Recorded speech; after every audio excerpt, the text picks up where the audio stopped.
Okay, welcome everybody. This is our introduction to Chapter 22. We're going to discuss the lymphatic system and immunity, basically your body's way of defending you against disease. And we'll start with a brief discussion that picks up kind of where the circulatory system left off with this idea of fluid balance. Remember that excess interstitial fluid that doesn't get back into the venous return is going to go into the lymphatic capillaries and become lymph.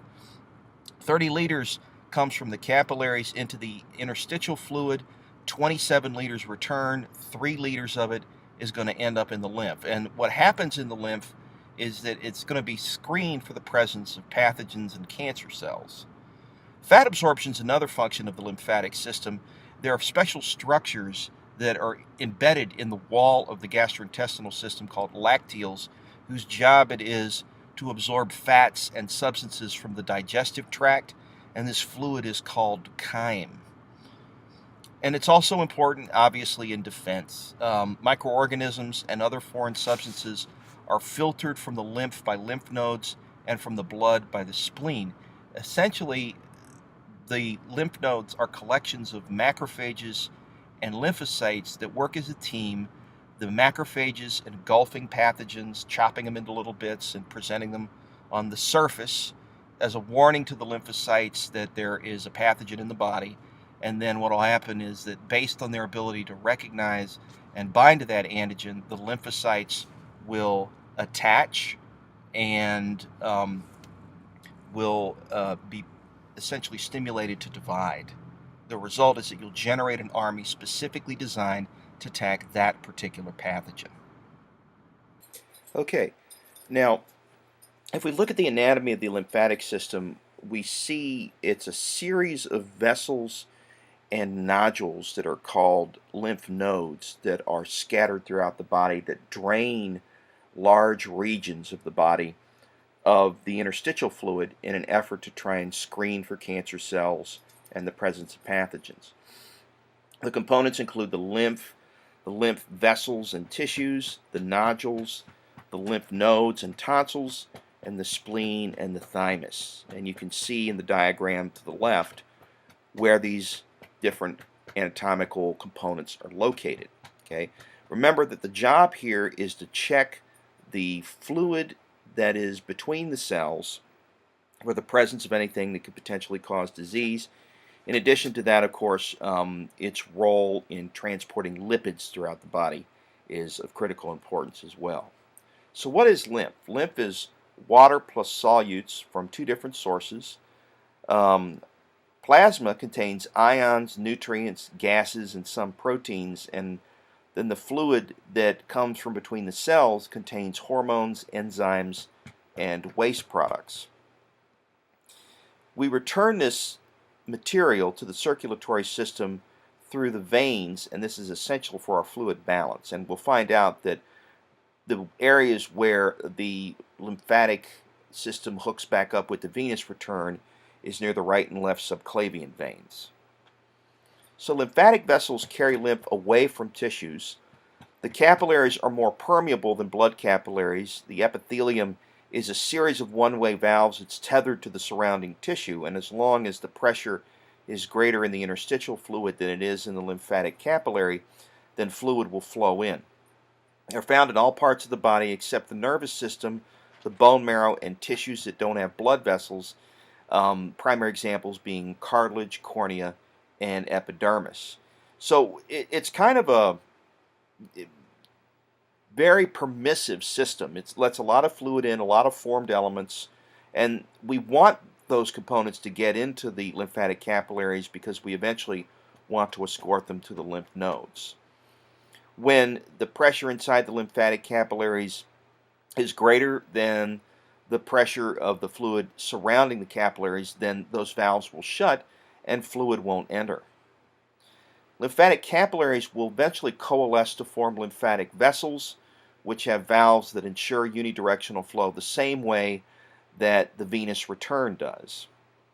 Lymph nodes are distributed along the vessels and they filter the lymph, and they're basically collections of connective tissue and macrophages and lymphocytes. The idea being that they team up screening the fluid that comes into the lymph node for the presence of pathogens or cancer cells.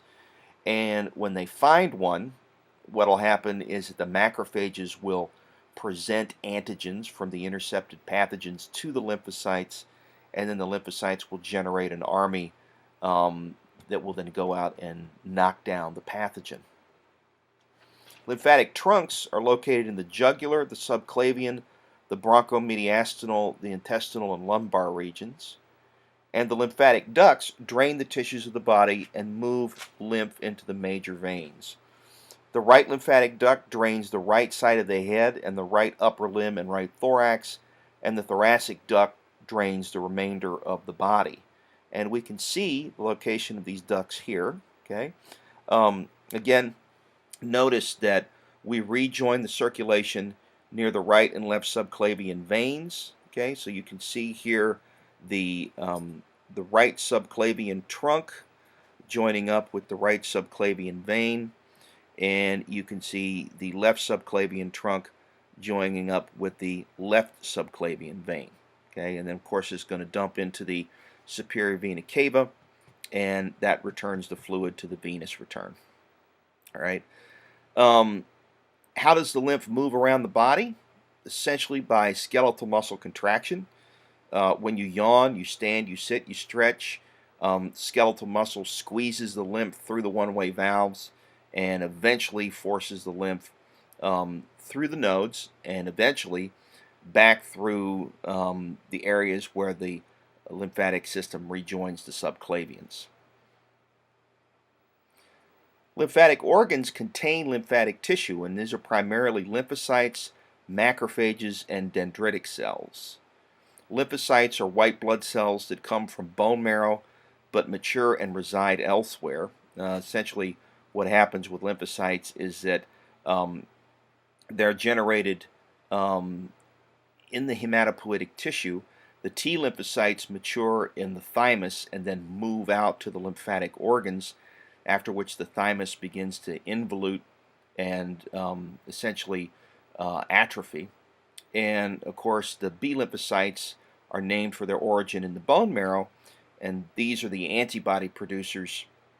They're generated in the marrow, and they have the ability to wander through and within body tissues and in and out of the circulatory system. And it's the antibodies they produce that specifically tag pathogens and cancer cells for destruction. There are also reticular fibers that are made by reticular cells, and they act as a filter to trap microbes and other particles, and they may be encapsulated. Lymph nodes, the spleen, and the thymus all have capsules. Non-encapsulated lymphatic tissue includes MALT, which is an acronym that stands for mucosa-associated lymphoid tissue, and it's found beneath the epithelium as the first line of attack against the invaders.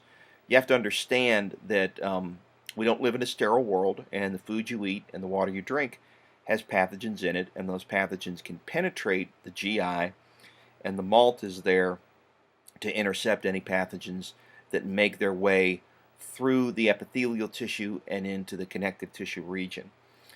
The MALT stands guard, the macrophages and lymphocytes are nearby, and we are able then to intercept pathogens, chop them into little bits, present them to the lymphocytes, and then again generate our army of cells, lymphocyte army, specifically designed to attack and destroy the invaders. Okay, diffuse lymphatic tissues are combinations of lymphocytes and macrophages. Generally, where you find a lymphocyte, you're going to find macrophages nearby because they depend on each other for function. This blends with other tissues, and it's associated with other types of lymphatic tissue. Lymphatic nodules are denser aggregations of these components. They're numerous in loose connective tissue. We also find it in the tissue of the digestive tract, where they're called Peyer's patches. We find it in the respiratory, the urinary, and the reproductive system, basically lining those systems. Remember that all those systems are open to the outside world.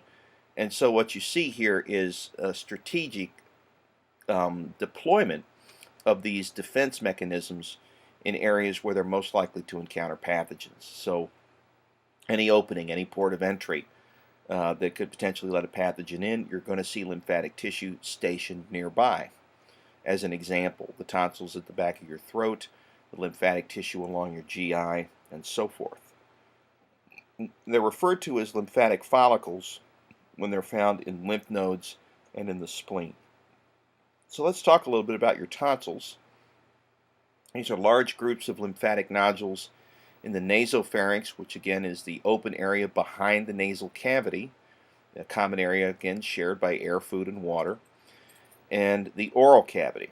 They provide protection against bacteria and harmful material. They form a ring around the border between the oral cavity and the pharynx, and there are several groups. The palatine tonsils, which we traditionally call the tonsils, the pharyngeal tonsils, which we call the adenoids, and the lingual tonsils, which sit under the tongue. And their job, of course, is to intercept pathogens. The macrophages, of course, trap them once they get wedged in the deep tonsillar crypts, chop them into little bits, and then show them off to the lymphocytes that are nearby. Lymph nodes are superficial and deep, so you've got some that are close to the surface and also some that are deep inside the body. They're organized into a cortex and a medulla that has a connective tissue capsule that protects them. The trabeculae extend inside the capsule and form a framework for the macrophages and the lymphocytes to attach to. And reticular fibers also add support. Their structures are designed to filter lymph. They have afferent and efferent vessels. One of the things that you'll notice is they're more afferent than efferent vessels going into and out of a lymph node. This is to slow flow down and to give the macrophages and lymphocytes time to adequately filter the fluid that comes in, screen it for pathogens, and then alert the lymphocytes to their presence. Substances are removed by phagocytosis or stimulate lymphocytes to proliferate into germinal centers. Cancer cells will migrate to lymph nodes and get trapped there and proliferate. As a result, they can move from the lymphatic system to the circulatory system and spread cancer throughout the body. This is basically a occupational hazard of the lymph node, as you can see here, because its job, of course, is to trap pathogens but also to trap cancer cells. This is one of the ways that we can determine the extent of the spread of cancer is by lymph node involvement. Once we've spread to the lymphatic system, it's a relatively easy task for metastatic cancer to move throughout the body using the lymphatic system and the circulatory system as a transport route. And once they lodge in other tissues, they can set up new tumor masses in their novel locations. The result is the spread of the disease. Okay, so this is a structure of lymph nodes shown here. You can see again the afferent vessels, the arrows pointing in, right? You can see them here. And the efferent vessels, which are much fewer in number, pointing out. Notice that the valves, again, ensure one-way flow. And the idea, of course, is that as the fluid moves in, the macrophages look for pathogens and cancer cells, engulf them and destroy them, and then show those antigens off as a warning to the lymphocytes that we have a potential pathogen or perhaps metastatic tissue, and we need to deal with it. Okay, the spleen is lateral and behind the stomach. It's located in the left superior side of the abdomen. It can be ruptured in traumatic abdominal injuries and can result in bleeding, shock, and death. The white pulp is associated with the arteries and the red pulp associated with the veins. Periarterial lymphatic sheaths and lymphatic nodules contain lymphocytes and macrophages. Again, you can see that they're always going to team up in an effort to try and screen the fluids of the body for the presence of pathogens. Splenic cords are reticular cells that produce reticular fibers. Again, this is to provide a support network for the white blood cells in the spleen that are doing the job of checking for pathogens and cancer cells. Blood flows through at 3 different rates. There's a fast flow, a slow flow, and an intermediate flow. Slow flow is by open circulation. There's no direct capillary connection between the arteries and the veins, and the blood percolates through splenic cords. The function is to destroy defective red cells and to detect and respond to foreign substances, and it's also a blood reservoir. Now you can live without your spleen because the other lymphatic organs can essentially pinch hit for you. The bottom line here is that it's important both as a lymphatic organ, but also as regards the red blood cells. One of the things we have to understand is that, remember that RBCs don't have nucleus and they don't have biosynthetic apparatus, and so after about 2.5 trips through the circulatory system, they've sustained so much damage that they need to be recycled, and the spleen plays a major role in that. And so here you can see a look at the spleen. Notice here that we've got a look at the splenic tissue. These are the blood vessels heading into the organ. Branches from the trabecular arteries are surrounded by periarterial lymphatic sheaths.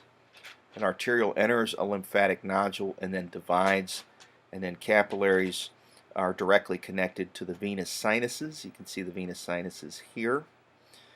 The ends of most of the capillaries are split from the beginning of the venous sinuses by a small gap, and the blood rapidly crosses it. Some of the capillaries empty into the splenic cords. The blood percolates through the splenic cords, passes through the walls of the venous sinuses. Okay, so you can see that here. Okay, the venous sinuses located here. The venous sinuses are connected to the trabecular vein, and after that occurs, of course, we've screened the fluid for the presence of pathogens. We've recycled our red blood cells, and we're ready now to rejoin the venous circulation. Okay, so you can see here the venous return. Okay, the thymus is located behind the sternum and in front of the heart in the superior mediastinum. It grows rapidly during the first year and then stays the same size through adulthood and starts to decline in size after age 60, and the reason for that is that it's already served its purpose, which is to render T cells immunocompetent. At that point, the T cells then leave the thymus and populate the lymphatic organs. There are no reticular fibers. The internal network is formed by epithelial cells with long processes. The cortex is packed with lymphocytes, and the medulla has far fewer. It's the site of maturation of T cells. Many of the T cells are made here, but most will degenerate. Those that remain can react to foreign substances, but not to healthy body tissue. So this is a very important aspect of the formation of the immune system. The immune system has to tolerate our body's own antigens and also recognize foreign antigens. And in order to do that, what we have to do is select the lymphocytes that are capable of passing those two tests. Those that don't are either rendered inactive in a state of what we call anergy, or they're actually destroyed. The bottom line is that once that process is finished, what you have is close to 1 billion different types of lymphocytes, different specificities, that are capable of defending the body against any foreign antigen that might come in. The idea being, of course, that a foreign antigen can potentially be carried by a pathogen. As a result, the lymphocytes are able to recognize and bind to those antigens and destroy the pathogen that they're connected to. And so what you're looking at here is just an overview of the lymphatic system, and I won't go through all of these components. Again, just sort of review this chart. It's a nice summary slide. Next thing we want to talk about is immunity. This is the ability to resist damage from foreign substances such as microbes and toxins. There's different categories of immunity. Innate or nonspecific resistance uses the same method of attack regardless of the identity of the pathogen. These include our physical barriers such as our skin and mucous membrane, our secretions. Um, these are considered the first line of defense. Chemical mediators are also important. These promote phagocytosis and inflammation. Again, the idea behind phagocytosis and inflammation is to bring blood to the area of the injury or infection and to begin the process of battling the pathogen. The cells are involved in phagocytosis and the production of chemicals that promote inflammation. And then, in the event that pathogens make it past our nonspecific barriers, we have adaptive or specific immunity, and this is designed primarily to sculpt a chemical attack against a particular strain of pathogen. So what happens as a result is that we pick out those lymphocytes that are best designed to recognize and destroy a particular bacteria, virus, fungus, parasite, what have you, amplify their numbers, and then send them out on a search and destroy mission. So they have the ability to recognize a particular substance. And the neat thing, of course, about this entire process is that it has memory. As we fight these invasions, we have the ability to generate cells that will retain the information necessary to regenerate that same attack should the identical strain attempt to produce an infection a second time. As a result, individuals who were often quite sick as children tend to be relatively healthy as adults due to the presence of massive numbers of memory cells which can mount an effective attack the second time the pathogen manages to get inside our body tissues, into the fluids that lie beneath, of course, our nonspecific barrier. So let's talk about our innate immunity. Physical barriers include the skin and mucous membranes, the cilia in the respiratory tract, and the act of coughing and sneezing. The idea there, of course, is to expel the pathogen and essentially keep it from penetrating. Okay. This is a chart showing you the chemical mediators of innate immunity and their function. Again, just star this and study it. It will show up on the PRS quiz in the exam. We'll go into a little bit more detail here in just a minute. Let's talk for a minute about complement. Complement is named complement because the idea is that it complements the action of antibody activity in the effort to fight pathogens. These are proteins that are present in the blood plasma in an inactive form, and they become activated in an extracellular cascade that can follow one of two pathways: an alternate pathway, which is part of our innate immunity, and in this pathway a protein called C3 binds with a foreign substance and attracts macrophages to the pathogen. And then the classical pathway, which is part of our adaptive immunity and requires antibodies bound to antigens in order to trigger the complement attack. Activated complement proteins form membrane attack complexes which punch holes in the membranes of the pathogen or the infected cell and cause the cytoplasm to leak out and the pathogen or infected cell to die. And they also attach to the surface of bacterial cells and stimulate phagocytosis. You could essentially think of them as signal flares that call the macrophages to the area of the infection so that they can, of course, engulf and destroy the pathogen or the infected cell. They attract the immune system cells to the site of the infection.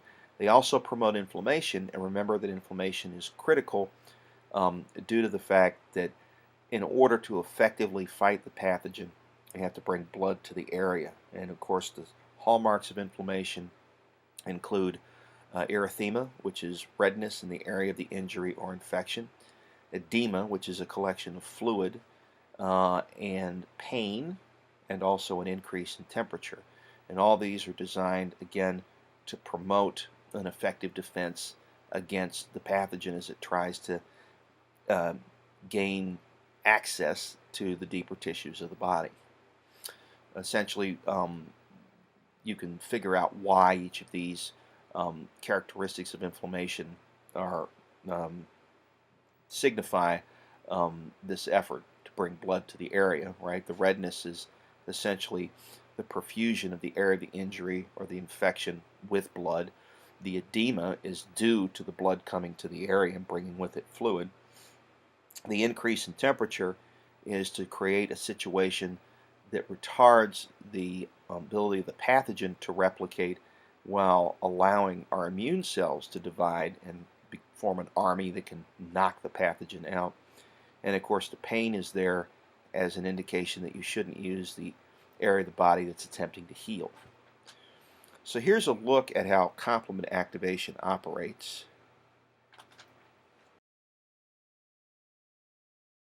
Complement consists of a group of serum proteins that activates inflammation, destroys cells, and participates in opsonization.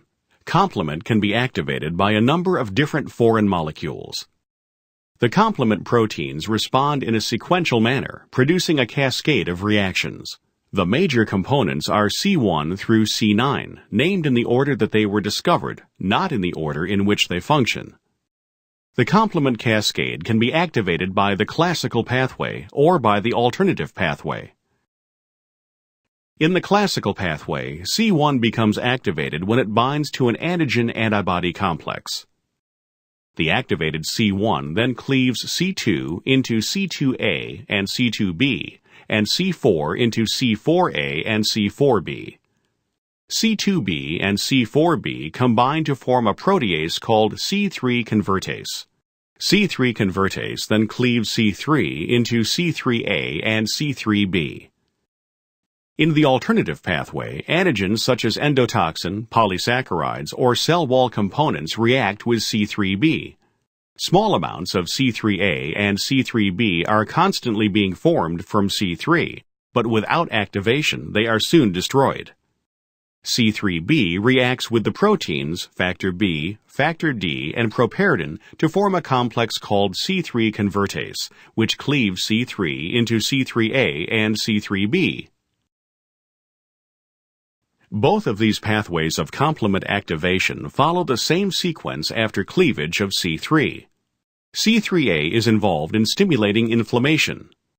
C3b reacts with other complement components to form C3 convertase, which forms more C3A and C3b.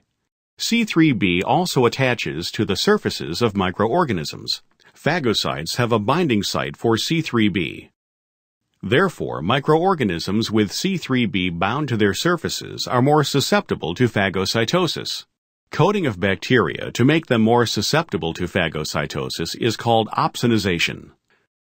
Addition of properdin to C3 convertase results in formation of C5 convertase, which cleaves C5 into C5A and C5B. C5A enhances inflammation and acts as a chemoattractant for phagocytes. C5b reacts with other complement components including C6, C7, C8, and C9 to form a membrane attack complex. This structure forms a hole in the cell membrane and causes cells to lyse.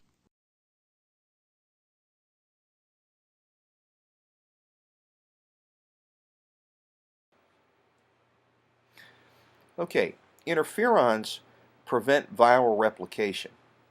Viruses are unusual pathogens in that they can't reproduce on their own. In order to reproduce, they have to attach to a healthy host cell and hijack the cellular machinery in order to make copies of themselves. And so the interferons are designed as a local warning to cells that are near virally infected cells that there's a virus nearby. And what happens is that they warn these cells nearby to look out for viral intermediates. Examples of viral intermediates include things like double-stranded RNA as an example. What happens is that the neighboring cells will produce antiviral proteins.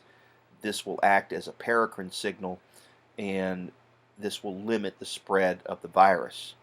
An interesting aspect of this is at one time this was thought to be a miracle cure for viral diseases, and so interferons were marketed in the 80s in an effort to try and of course, bring relief to individuals that suffered from viral infections. The problem, of course, is that we found out down the road that the interferons were actually taxing the liver. They ended up being hepatotoxic, the result being that the treatment was worse than the disease and the interferons were pulled off the market. So there's a reason that the body produces interferons in such tiny amounts. And again, the lesson learned is that the body has a reason for generating the chemical responses to disease that it does. Okay, innate immunity is essentially mediated by white blood cells. These are the most important components of the immune system. They have to be able to move into infected tissues and destroy the pathogen. And this is accomplished by positive chemotaxis, where they are attracted to chemicals that are given off in areas of injury or infection. The result is that they're able to basically hop into the circulatory system and out of it in areas where the infection or injury is located, and then engage in battle. Phagocytosis is essentially endocytosis by neutrophils and macrophages. The idea here, A, is to destroy the pathogen, but B, more importantly, to warn the lymphatic tissue, the lymphocytes, that we have an infection, and to generate now an army of lymphocytes that can specifically go out and destroy the invader. Neutrophils phagocytize bacterial cells. They're the first cells to enter infected tissues, and they last only a few hours. The regulatory crosswall of the GI tract provides protection via these neutrophils. We essentially use about 126 billion of these a day to fight infection. Macrophages are large phagocytic cells that come from monocytes, which leave the blood and enter the tissues. And these are longer lived than neutrophils and can ingest larger particles. And they're found beneath the free surfaces within sinuses. Remember, sinuses are irregular, fluid-filled, open areas, often with blood. Areas of sinus include the spleen, the bone marrow, the liver, and the lymph nodes. Basophil and mast cells promote inflammation when activated by innate or adaptive immunity, and they do this primarily via a chemical called histamine. Basophils are motile. They leave the blood and they enter infected tissues. The mast cells are non-motile, and they're basically attached to connective tissue.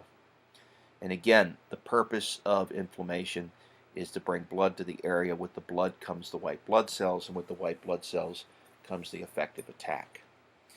Eosinophils leave the blood and enter the tissues and reduce inflammation by breaking down chemicals produced by basophil and mast cells.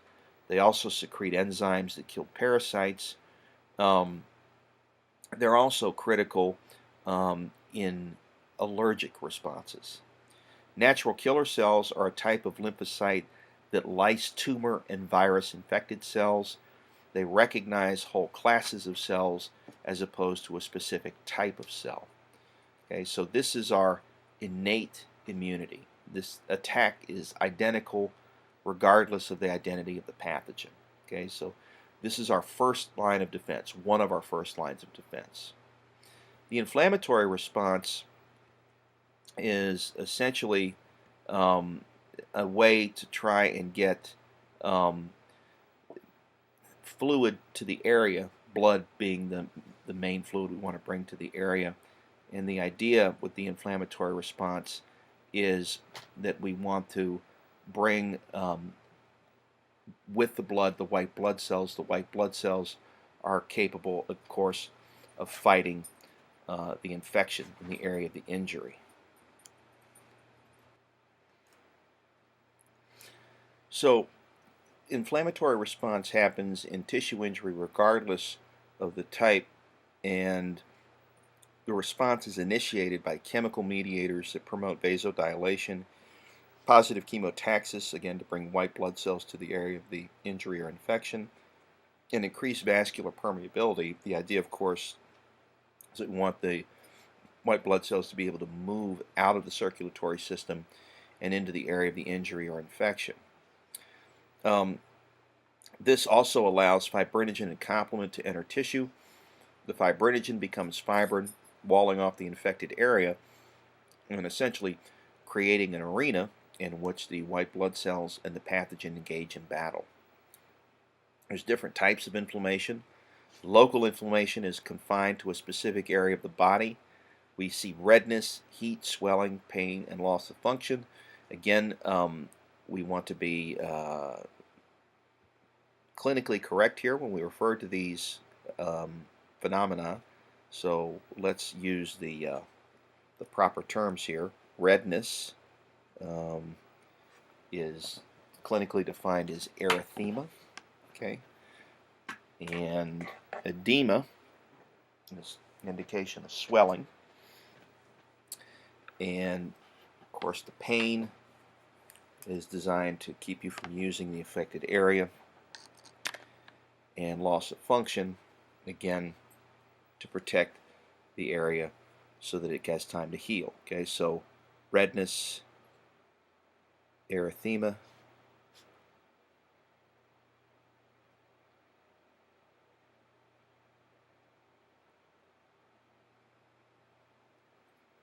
okay, and swelling,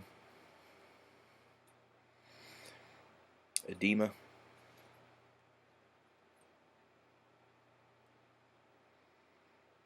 okay. Systemic inflammation occurs in many parts of the body, has the same symptoms as local inflammation, but in addition, we see an increase in neutrophil numbers released by red bone marrow, and we see fever due to production of pyrogens by various types of cells, which improves the performance of the immune system. Again, essentially cooking out the pathogen and stacking the deck in favor of the replication of our white blood cells. The prefix pyro should ring a bell. Pyro essentially means of or pertaining to heat or fire. You've probably heard the term pyromaniac. So when you see pyrogen, think increase in temperature. We also see widespread increased vascular permeability due to histamine release. Remember that basophils and mast cells are going to play a role here. And we see large volumes of plasma entering the interstitial spaces, leading to shock.